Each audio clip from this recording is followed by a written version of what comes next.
Wow, y'all. So there's some absolute chaos going in the House right now. History has been made today. It's the first time that we've had a speaker vote go to more than one ballot in 100 years since 1923. And the crazy thing is, it's been to two ballots, McCarthy's lost twice, and there is no sign that the Republicans are giving up. So they'll probably just have to adjourn the session today and come back again tomorrow, is what I'm assuming, unless they're not down to close the session, which would be really interesting.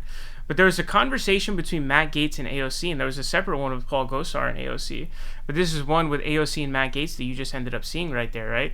And so the question is, what exactly went down in that conversation? Well, it plays into a greater macro analysis of what's going on here, too. It's not just about their conversation. But here's what it says. What Matt Gaetz and AOC talked about during Kevin McCarthy's speaker vote. It says opponents of Representative Kevin McCarthy's bid for the House speakership are digging in after a tense discussion on the House floor between Representative Matt Gaetz, Republican Florida, and Representative Alexandria Ocasio-Cortez, Democrat, New York. The pair's conspicuous exchange in the back of the chamber on the first day of the 118th Congress was caught on C-SPAN and noted by many members in the building. Thanks to Gaetz and his far-right allies, McCarthy, a California Republican, failed to win the speakership on the first round of voting. Gaetz told Ocasio-Cortez that McCarthy has been telling Republicans that he'll be able to cut a deal with Democrats to vote present, enabling him to win a majority of those present and voting, according to Ocasio-Cortez. She told Gaetz that wasn't happening, and also double-checked with Democratic Party leadership, confirming there'd be no side deal. Quote, McCarthy was suggesting he could get Dems to walk away to lower his threshold, Ocasio-Cortez told The Intercept of her conversation with Gaetz on McCarthy's failed ploy, and I fact-checked and said absolutely not. So basically, I'll explain to you the mathematics behind this stuff, right? So you need a majority in the House to win the speakership. Right now, there's only 434 votes because there's a vacant seat of a Democrat who died. So it's 434 votes. The amount of votes needed to win is 218. Okay, it's 518. You need 218 votes to win, right?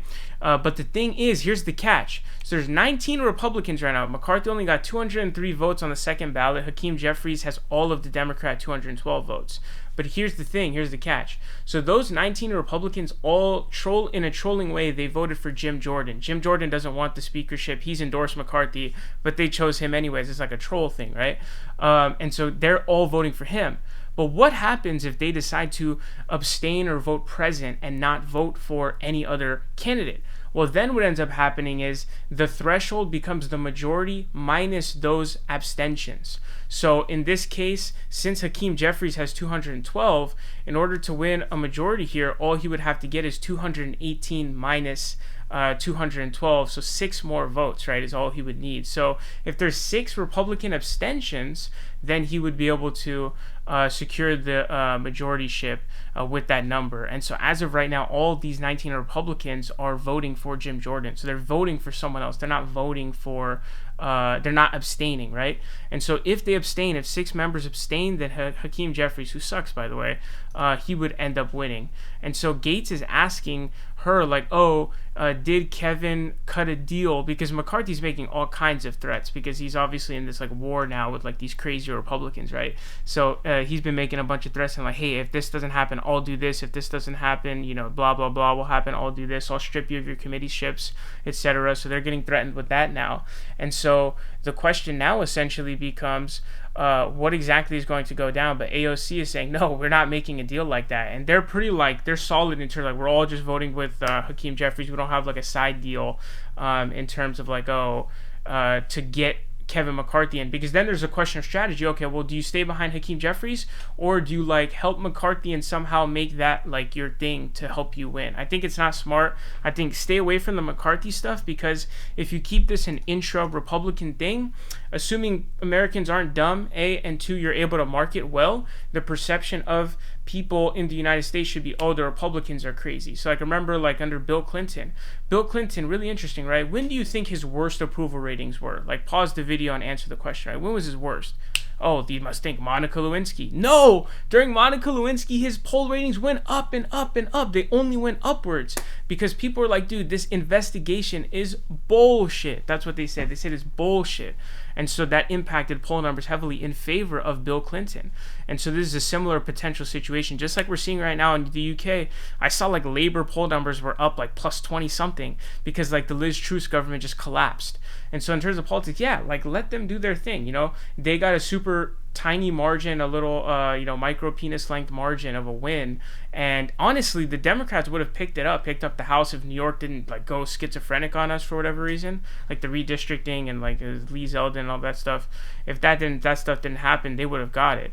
And so what you have here now is just a bunch of craziness. These Republican crazies are not new. There's been like 20 to 40 of these crazy Tea Partiers. People like Ted Cruz, who became a more mainstream guy, but they ended up, taking down John Boehner, who was like the more like moderate, speaker guy, right? They took him down because he wasn't crazy enough, essentially. And 30 to 40 votes in the House of Representatives has massive power. If you have a group of like a caucus of like 30 to 40 people, you basically can't get anything passed because you almost never have a majority that's a plus 30 or 40. It's almost impossible. So if you have a group that strong, like, dude, it's crazy. And so these people have always existed. They were the ones shutting down the government for funding Obamacare, right? They didn't want to fund Obamacare, so they were shutting the government down. So these people have existed. And so now Kevin McCarthy's running into some trouble, doggy. But I think the right strategy is here. Don't help McCarthy. Don't give McCarthy a lifeline. Just let these guys like look like the idiots, crazies they are, and it'll really hurt Republicans in polls. Again, assuming Americans aren't morons and assuming that Democrats are smart about how they market it, because it's actually more about perception than reality. Like, for example, in George H.W. Bush's presidency, there was his poll numbers were insane from the Gulf War, right? But then there was like a light, very light, slight, barely a recession. It was barely a recession, right? His numbers tank, and then the economy bounces back. But for some reason, the perception of Americans about the economy was way more negative than the reality of the economy. And then Bill Clinton was able to seize on that, and he was able to win off the back of that. So it's like, what? Like, the economy was nowhere near as bad as people were trying to say it was. The economy was fine. It had bounced back. But again, just goes to show you how perception is more important than that. And so assuming that those two variables hold, this will be really good for the Democrats, politically speaking. So let them be crazy. Just kind of stand there and just like let them run with their heads off and just watch the fun.